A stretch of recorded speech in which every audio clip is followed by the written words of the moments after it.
Thank you. I think it was back in 1933 that I actually began to wait for the world to fall apart. Now, you may laugh at that, but by golly, we had it on the best authority that the world was really going to pieces.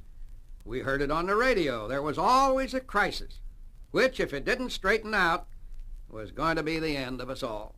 Well, here we are, some 30 years later, and I confess I'm a little tired of waiting for the world to end. Actually, I stopped waiting a long time ago. I got wise to the game. Now, maybe that's one of the advantages of the middle years. You see, things start to repeat themselves, and what's news to a youngster is old hat to the rest of us.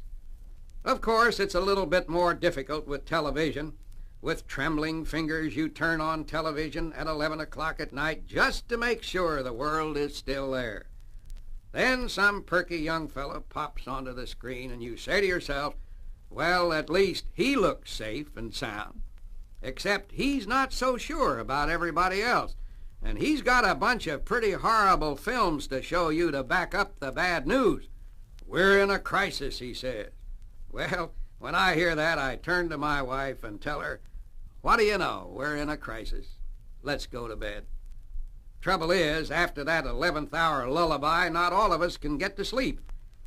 Now, if this is your trouble, the first thing you ought to do is bear in mind what H.G. Wells used to say about these world crises. That after this word. H.G. Wells, the famous writer, used to say that the crisis of today is the joke of tomorrow. Well, not always, of course, but often enough so that we ought to be able to get a good night's sound sleep without a bad conscience.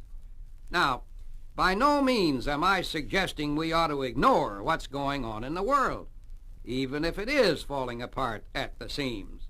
Life demands participation, involvement, creativity. This is wonderful. This is where the action is, as they say. And to play a role in this exciting life of ours, one needs to exert one's strength in the right direction. One needs power. Of course, we all have potential power of one kind or another. But what I'm suggesting is that there is, what you might say, a relaxed power that's many times more efficient and more rewarding than nervous power, or the power that rises up out of tension and stress. Of course, the key to that relaxed power is confidence, a trust in people and events, that things turn out for the best. And by and large, I've found this to be overwhelmingly true all my life.